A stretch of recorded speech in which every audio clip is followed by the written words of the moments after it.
एक बार भगवान श्री कृष्ण की पत्नी सत्यभामा को अहंकार हो गया कि वह सबसे अधिक सुंदर है। जिसके बाद एक दिन भगवान श्री कृष्ण सत्यभामा के साथ सिंहासन पर बैठे थे और जहां गरुड़ और सुदर्शन चक्र भी मौजूद थे। तभी महारानी सत्यभामा ने बातों ही बातों में पूछा कि हे प्रभु, जब आपने त्रेता युग में श्री राम का अवतार लिया था तब क्या सीता माता मुझसे भी अधिक सुंदर थी? तभी बातों ही बातों में उनके पास खड़े गरुड़ जी ने भी पूछ लिया कि हे प्रभु, इस संसार में क्या कोई मुझसे भी अधिक तेजी से उड़ सकता है? इस संसार में मेरी गति सबसे ज्यादा तेज है, मुझसे तेज गति से और कोई भी नहीं उड़ सकता। इसलिए भगवान श्री हरि हर जगह मुझे अपने साथ ले जाते हैं। यह सुनकर सुदर्शन चक्र से भी रहा नहीं गया और उसने भी पूछ लिया कि हे प्रभु, मैंने तो बड़े बड़े दुष्ट असुरों को मारा है, आपको विजयश्री दिलवाई है, मेरे सामने तो कोई टिक ही नहीं सकता।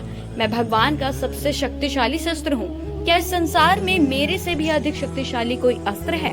यह सब सुनकर वासुदेव समझ गए कि इन तीनों के मन में अहंकार भर चुका है और जिसे तोड़ना बेहद ही आवश्यक है। भगवान श्री कृष्ण ने गरुड़ जी से कहा, हे गरुड़, तुम जाकर श्री हनुमान जी से कहो कि भगवान श्री राम माता सीता के साथ आपसे मिलने की प्रतीक्षा द्वारिका में कर रहे हैं। और इतना सुनकर गरुड़ जी भगवान हनुमान जी को बुलाने के लिए उड़ चले। इधर श्री कृष्ण ने सत्यभामा से कहा कि देवी, आप सीता जी की तरह तैयार हो जाओ। और वासुदेव ने भी श्री राम का रूप धारण कर लिया। जिसके बाद वासुदेव ने सुदर्शन चक्र को आदेश दिया, तुम दरवाजे पर पहरा दो और ध्यान रहे मेरी आज्ञा के बिना कोई भी द्वार के अंदर न आ पाए। सुदर्शन चक्र भगवान श्री कृष्ण की आज्ञा पाकर महल के द्वार पर तैनात हो गए। उधर जब गरुड़ जी हनुमान जी के पास पहुँचे और उन्हें संदेश दिया कि हे पवन पुत्र हनुमान, प्रभु श्री राम माता सीता के साथ द्वारिका में पधारे हैं और आपसे मिलना चाहते हैं। मैं यहाँ आपको आमंत्रित करने हेतु भेजा गया हूँ।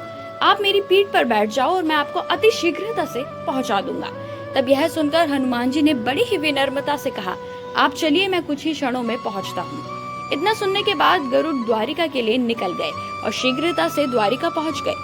लेकिन यह क्या, द्वारिका पहुँचते ही गरुड़ जी देखते हैं कि प्रभु हनुमान तो पहले ही प्रभु राम के सामने विराजमान है। और यह सब देख गरुड़ जी का अपनी तेज गति का घमंड उसी समय टूट गया।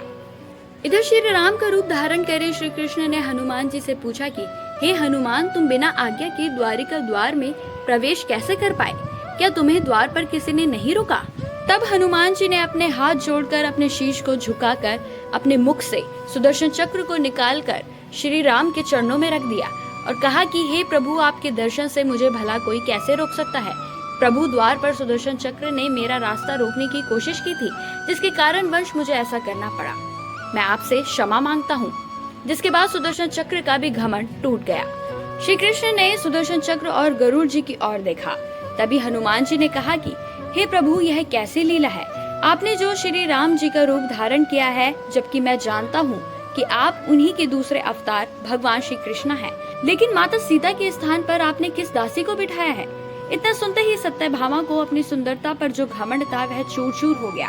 जब हनुमान जी ने उनकी तुलना एक दासी से कर दी। गरुड़ और सुदर्शन चक्र के घमंड टूटने के बाद अब सत्यभामा का भी घमंड टूट चुका था। श्री हनुमान की भक्ति और प्रेम श्री राम के प्रति अनन्य है।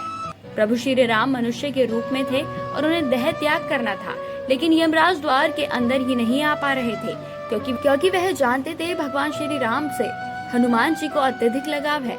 अगर उन्होंने प्रभु श्री राम के प्राणों को हाथ भी लगाया तो यमराज की मृत्यु निश्चित थी। इसलिए यमराज हनुमान जी से डरते थे। हनुमान जी प्रभु श्री राम का देह त्याग सह नहीं पाते और समस्त पृथ्वी का अंत कर देते।